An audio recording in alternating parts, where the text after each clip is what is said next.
Today I'm going to do a video on a deer recipe that I've been messing around with the last couple weeks. It's kind of a unique recipe, and I used kind of a strange part of the deer that I would imagine most people probably don't take, and it's the deer ribs. I'm going to call the recipe Korean BBQ Deer Ribs, and hope you guys like it.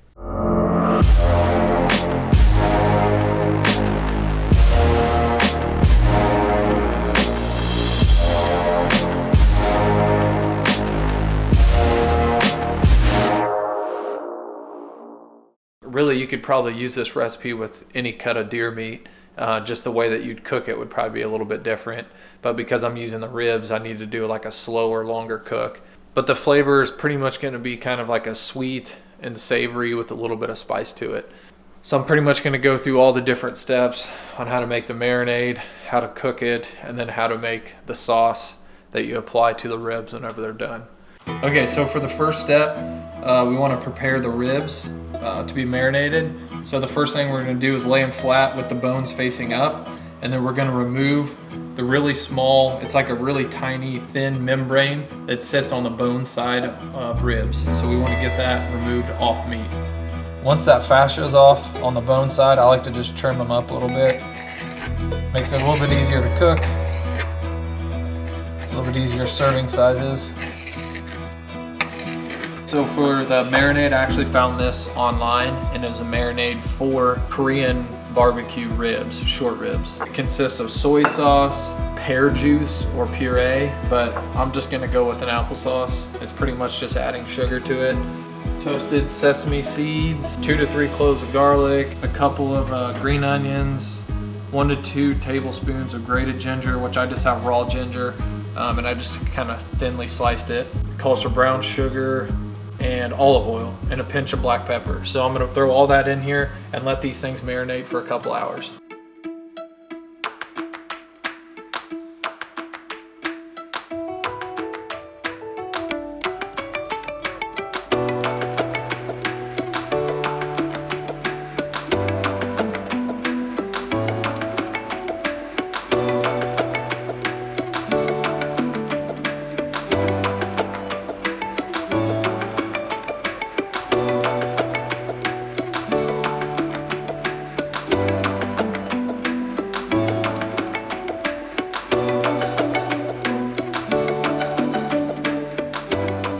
The next step is to cook it. First step in cooking it is to brown the meat because I want it to be seared on the end. What I like to cook this in is just a big cast iron pot, a little bit of bacon grease in the bottom. I like the bacon grease because deer meat's really lean, obviously, and this will add a little bit of fat to it. And I like using a big cast iron pot because after it's seared on high heat, we're gonna take it off the heat, and then we're gonna add all these ingredients. And then once all the ingredients are in there, a nice heavy lid will keep it sealed in there so it cooks a little bit hotter, and then we're going to throw it in the oven.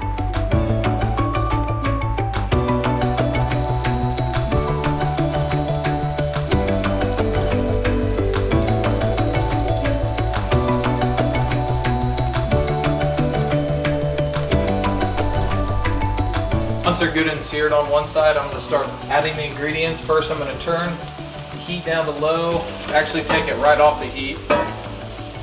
Add just a little bit more garlic in there. Next, I'm gonna add beef stock. And honestly, I don't have a measurement, I'm just kind of eyeing it. I basically want all the meat pretty much to be covered. And this is gonna add a pretty rich, kind of beefy flavor to the whole dish. Next is honey. This will add a lot of sweetness to them, if you will. Crushed red peppers. Brown sugar, a little bit of paprika, and a little bit of turmeric, ground turmeric, and then just a touch more olive oil. So I'm just kind of eyeing this, but I want to make sure that pretty much all the meat's in the liquid here, because this is going to sit in the oven for about 2 hours. Put it back on the stove top where it's on low and let that simmer for a little bit with the lid on. And then I'm gonna put the oven to 200 degrees. And once it reaches 200, put the pot in the oven and let it sit for about 2 to maybe 2.5 hours. Just keep an eye on it, and I'll show you whenever I think it's done.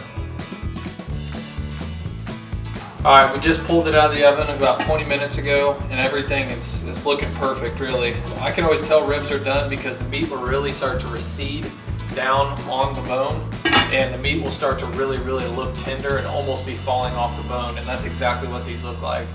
Now, you can just eat these exactly how they are and use the sauce that's in there. Although it's really liquidy, you can also make that sauce into more of like a barbecue type sauce, which I'm gonna do really quick here. It's pretty simple. You just ladle some of the broth that's in there into a pot on heat, add some cornstarch to it, and bring it to a boil and whisk it really heavily.